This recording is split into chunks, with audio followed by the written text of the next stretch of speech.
ભાજપ નેતા જયંતિ ભાનુશાળી હત્યા કેસના આરોપી છબીલ પટેલની એસઆઈટી અટકાયત કરી છે।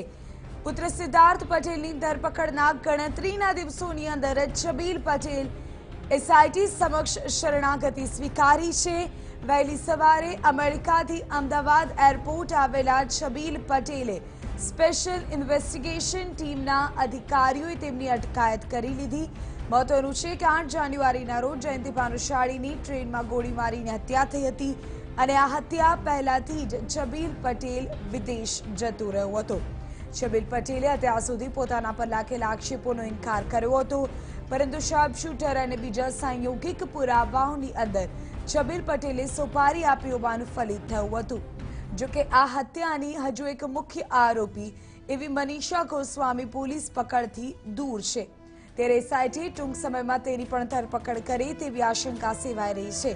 જયંતિ ભાનુશાળીની હત્યા કયા કારણોસર થઈ તેની તપાસમાં ખુલાસો થઈ જશે, પરંતુ આપને જણાવી દઈએ કે અત્યાર સુધી એસઆઈટી દ્વારા 5 લોકોની ધરપકડ કરવામાં આવી છે અને જયંતિ ભાનુશાળીની હત્યામાં છબીલ પટેલ અને મનીષા ગોસ્વામીને મુખ્ય આરોપી અને ષડયંત્રકારી માનવામાં આવે છે।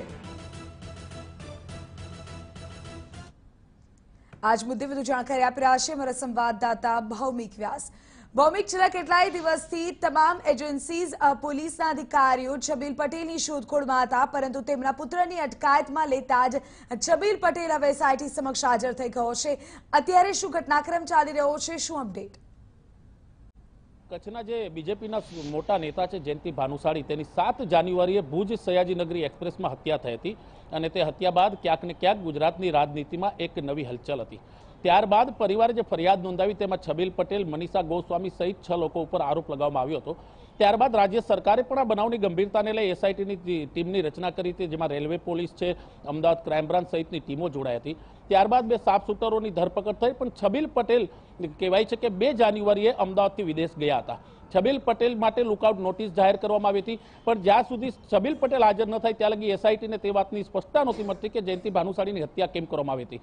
પણ આજે વહેલી સવારે જ્યારે છબીલ પટેલ દુબઈથી આવ્યા ત્યારે તેની ઇન્ટરનેશનલ એરપોર્ટ ઉપરથી અમદાવાદ ક્રાઇમ બ્રાન્ચ સહિતની ટીમો, એટલે કે જે એસઆઈટીની ટીમ છે, તેણે અટકાયત કરી છે। અત્યારે તેની સતત પૂછપરછ ચાલે છે। એસઆઈટીના જે મુખ્ય અધિકારીઓ છે તેની પૂછપરછ કરી રહ્યા છે। હું આપને કહેવા માંગીશ કે છબીલ પટેલ અને જયંતિ ભાનુશાળી વચ્ચેનો વિવાદ બહુ જૂનો છે। જ્યારે જયંતિ ભાનુશાળી કચ્છમાં ચૂંટણી લડતા હતા, જ્યારે તેઓ હાર્યા ત્યારે તેને ક્યાંક ને ક્યાંક લાગતું હતું કે છબીલ પટેલે તેમને હરાવ્યા હતા અને છબીલ પટેલનો પણ એક સમયે વિડીયો વાયરલ થયો છે કે તેના વિરોધીઓને તે કઈ રીતના ગોળી મારશે, તેને લઈ બંને વચ્ચેનો વિવાદ વકર્યો હતો। ત્યારબાદ જયંતિ ભાનુશાળી ઉપર એક દુષ્કર્મનો આરોપ લાગ્યો હતો અને ત્યારબાદ છબીલ પટેલ ઉપર પણ લાગ્યો હતો। મુખ્ય આરોપી હજી જે એક છે મનીષા ગોસ્વામી છે, ફરાર છે, તે ક્યાં છે ખબર નથી, પણ એસઆઈટીને આશા છે કે છબીલ પટેલની અટકાયત બાદ હવે ક્યાંક ને ક્યાંક મનીષા ગોસ્વામી પણ તેની નજીકમાં જ છે। માનવામાં આવે છે કે આજે સાંજ સુધીમાં છબીલ પટેલની ધરપકડ બતાવવામાં આવશે। હું આપને કહી દઉં કે પુણેના 2 શાર્પશૂટરોએ ભુજ સયાજીનગરી એક્સપ્રેસમાં મોડી રાત્રે જયંતિ ભાનુશાળીની પોઈન્ટ બ્લેકથી હત્યા કરી હતી અને ત્યારબાદ આખી ગુજરાતની રાજનીતિમાં ગરમાવો આવ્યો હતો। સ્વાભાવિક છે કે કચ્છના બંને નેતાઓ વચ્ચેનો વિવાદ જગ જાહેર છે અને ત્યારબાદ જયંતિ ભાનુશાળીની હત્યા થઈ। જયંતિ ભાનુશાળીને આશંકા હતી કે તેને જીવનું જોખમ છે, તેણે પોલીસને અરજી પણ આપી હતી, તે પોતે પણ રિવોલ્વર રાખતા હતા, પણ જ્યારે તેની હત્યા થઈ ત્યારે તે સમય ન મળ્યો અને ત્યારે જે બીજા ઉદ્યોગપતિ હતી તેની પૂછપરછ કરવામાં આવી, પણ છબીલ પટેલે વિડીયો દ્વારા કહેવાયું કે તે મીટિંગમાં છે અને તે પોલીસ સામે સરેન્ડર કરશે। પણ એસઆઈટીના આશંકા હતી કે કદાચ છબીલ પટેલ દુબઈથી બીજા દેશમાં ભાગી જાય તો સ્વાભાવિક છે કે તેની ધરપકડ કરવી અશક્ય છે। તેને લઈને દરેક એરપોર્ટ ઉપર લુકઆઉટ નોટિસ જાહેર કરવામાં આવી હતી, પણ સિદ્ધાર્થ પટેલની અટકાયત કરવામાં આવી। સિદ્ધાર્થની સતત પૂછપરછ બાદ ક્યાંક ને ક્યાંક છબીલ પટેલને લાગ્યું કે હવે તેના પરિવાર ઉપર આખો કાયદાનો ગાળિયો સિકંજાઈ રહ્યો છે, ત્યારે તે આજે સવારે ઇન્ટરનેશનલ એરપોર્ટ ઉપર આવ્યા, તેની અટકાયત કરી છે, પૂછપરછનો દોર ચાલુ છે। બંને શાર્પશૂટર કેવી રીતના મળ્યા, કુલ કેટલાની સોપારી આપવામાં આવી, કઈ જગ્યાએ રેકી કરવામાં આવી હતી, રેકીમાં બીજા કોણ લોકો સામેલ હતા, કચ્છના અનેક મોટા માથાઓની પૂછપરછ થઈ છે। જયંતિભાઈ ડુમરા હોય કે કોઈ પણ વ્યક્તિ હોય તેની પૂછપરછ એસઆઈટીએ કરી છે અને ત્યારબાદ છબીલ પટેલ સહિત મનીષા ગોસ્વામી સામે કહેવાય કે કાયદાનો ગાળિયો સકંજવામાં આવ્યો હતો। જી ભૌમિક, એક સવાલ એ પણ છે કે મુખ્ય ષડયંત્રકારીઓમાં છબીલ પટેલનું નામ તો હતું જ, પરંતુ એક મનીષા ગોસ્વામીનું નામ પણ છે। બની શકે કે છબીલ પટેલની પૂછપરછમાં હવે મનીષા સુધી પહોંચવાની કોઈ કડી પોલીસને મળી જાય? બિલકુલ મનીષા ગોસ્વામી છે તેનું નામ પણ જયંતિ ભાનુશાળીની હત્યામાં પ્રમુખ આરોપીનું છે. મનીષા ગોસ્વામીના જે પરિવાર છે તે વલસાડ રહે છે, પણ તેના હસબન્ડનું કહેવું છે કે હત્યા બાદ મનીષા ગોસ્વામીનો ફોન સ્વિચ ઓફ આવે છે, તે ક્યાં છે ખબર નથી. પણ એસઆઈટીને એટલી આશા છે કે છબીલ પટેલની અટકાયત બાદ તેની પૂછપરછમાં મનીષા ગોસ્વામીનું લોકેશન મળી શકે.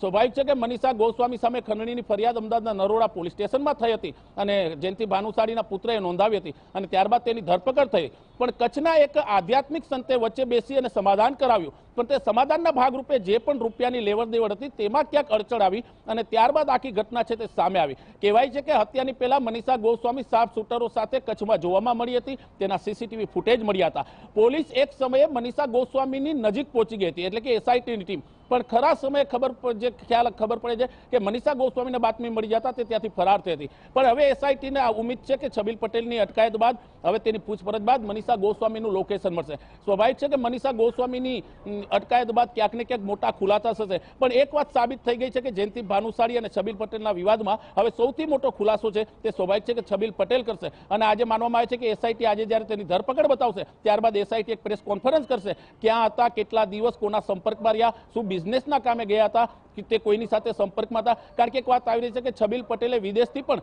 સાફ શૂટરો સાથે કે એની સાથેના જે આરોપી છે તેની સાથે વોટ્સઅપમાં વાત કરી હતી. સ્વાભાવિક છે કે મનીષા ગોસ્વામી સાથેના તેના સંપર્ક હશે તો તે સંપર્ક પણ બહાર આવશે. બિલકુલ ભૌમિક, આભાર. તમામ